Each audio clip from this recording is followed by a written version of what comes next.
गांव में रहने वाला एक नौजवान लड़का पुरानी बुरी यादों को ना भूल पाने और एक ही चीज के बारे में बार बार सोचने की आदत से परेशान था। अगर उसे कोई कुछ कह देता या फिर उसके साथ कुछ थोड़ा सा भी गलत हो जाता तो वो बस उसी एक घटना के बारे में पूरे दिन सोचता रहता। वही बात उसके दिमाग में हर समय घूमती रहती। फिर वो या तो अपने साथ हुई किसी बुरी घटना के लिए अपनी किस्मत और भगवान को कोसता रहता या फिर अपने मन में उस इंसान से बदला लेने के ख्याली पुलाव बनाता रहता जिसने उसे कुछ कह दिया था या उसके साथ कुछ गलत किया था। अपने इस ज़्यादा सोचने की आदत की वजह से ना तो लोगों के साथ उसके अच्छे रिश्ते थे और ना ही वह किसी काम को अच्छे से कर पाता था। वह हर समय तनाव व मानसिक अशांति की स्थिति में रहता। उसकी ऐसी हालत को देखकर उसके एक मित्र ने उसे सलाह दी कि यहाँ पास के ही एक बौद्ध मठ में एक जैन मास्टर रहते हैं, तुम उनके पास जाओ, वो तुम्हारी इस मानसिक समस्या का कोई ना कोई समाधान अवश्य बता देंगे। वह नौजवान लड़का जैन मास्टर के पास जाता है और अपनी समस्या उन्हें बताता है कि कैसे वो एक ही घटना के बारे में बार बार सोचता रहता है और पुरानी बुरी बातों व यादों को भूल नहीं पाता।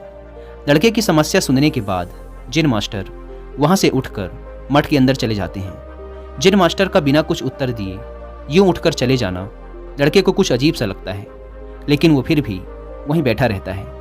थोड़ी देर बाद वह देखता है कि जैन मास्टर मिट्टी की गिलास में पानी भरकर उसकी तरफ चले आ रहे हैं। जैन मास्टर लड़के के पास आकर खड़े हो जाते हैं तो लड़का भी उनके सामने खड़ा हो जाता है। जैन मास्टर लड़के से पूछते हैं, बताओ इस गिलास का वजन कितना होगा? लड़के ने कहा, मैं एकदम सटीक तो नहीं बता सकता, लेकिन इस गिलास का वजन बहुत ही कम है। अब जैन मास्टर ने गंभीर होकर कहा, मेरा प्रश्न ये है कि अगर मैं इस गिलास को थोड़ी देर तक ऐसे ही पकड़कर खड़ा रहूं तो क्या होगा? लड़के ने कहा, कुछ भी नहीं होगा। जैन मास्टर ने फिर पूछा, अगर मैं इस गिलास को इसी तरह 1 घंटे तक पकड़ कर रखूं तो क्या होगा? आपके हाथ में दर्द होना शुरू हो जाएगा। लड़के ने कहा। जैन मास्टर ने फिर प्रश्न किया, अगर मैं इस गिलास को ठीक इसी तरह पूरे दिन पकड़ कर रखूं तब क्या होगा? आपके हाथ में बहुत ही भयंकर दर्द होना शुरू हो जाएगा। आपका हाथ सुन्न भी हो सकता है, आपके मांसपेशियों में भारी तनाव आ सकता है और यहाँ तक कि आपके हाथ को लकवा भी मार सकता है। लड़के ने गंभीर शब्दों में कहा। जैन मास्टर ने कहा, बहुत बढ़िया, लेकिन क्या इस दौरान गिलास का वजन बदला? लड़के ने कहा, नहीं, वजन तो नहीं बढ़ा। तब भला हाथ में दर्द और मांसपेशियों में तनाव क्यों आया? जैन मास्टर ने पूछा। बहुत समय तक पकड़े रहने के कारण, लड़के ने जवाब दिया। जैन मास्टर ने फिर प्रश्न किया, अब इस दर्द से छुटकारा पाने के लिए मैं क्या करूं? गिलास को नीचे रख दीजिए। लड़के ने कहा। जैन मास्टर ने कहा, बिल्कुल सही, और जीवन की परेशानियां भी कुछ इसी तरह होती हैं। इन्हें कुछ देर तक अपने दिमाग में रखिए और लगेगा कि सब कुछ ठीक है। उनके बारे में ज़्यादा देर तक सोचिए और आपको पीड़ा होने लग जाएगी, और इन्हें और भी देर तक अपने दिमाग में रखिए, फिर ये आपको अशांत व पागल करने लग जाएंगी और आप कुछ भी नहीं कर पाएंगे। जैन मास्टर ने लड़के की तरफ इशारा करते हुए कहा, अपने जीवन की पिछली गलतियों और घटनाओं के बारे में सोचना जरूरी है, लेकिन उससे भी ज़्यादा जरूरी है उनसे सीखकर आगे बढ़ना। अगर तुम एक ही बात को पकड़कर बैठे रहते हो तो ठीक उस गिलास की तरह ये भी तुम्हारे जीवन में दर्द पैदा कर देगा। अगर तुम आज अपने अतीत को लेकर बैठे रहते हो तो ये आज भी तुम्हारे हाथ से निकल जाएगा और फिर तुम भविष्य में इसके लिए पश्चाताप करोगे।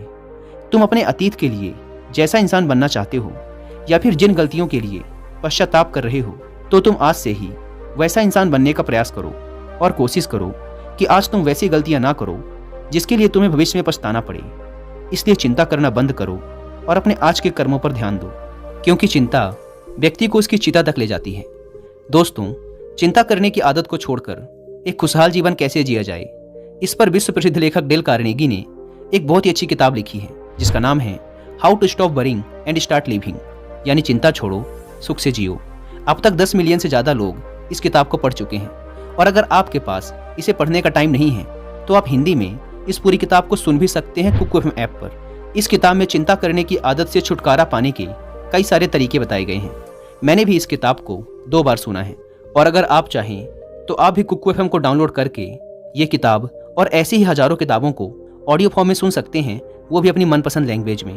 कुकू एफएम, जो कि इंडिया का सबसे बड़ा ऑडियो बुक प्लेटफॉर्म है, उसके पूरे साल भर का सब्सक्रिप्शन पड़ता है सिर्फ 399 रुपीज़ का, लेकिन इसमें भी आप 200 रुपये बचा सकते हैं अगर आप यूज़ करते हैं कूपन कोड WI200, और आपको इसका ईयरली सब्सक्रिप्शन पड़ेगा 399 की बजाय सिर्फ 199 रुपीज़ में।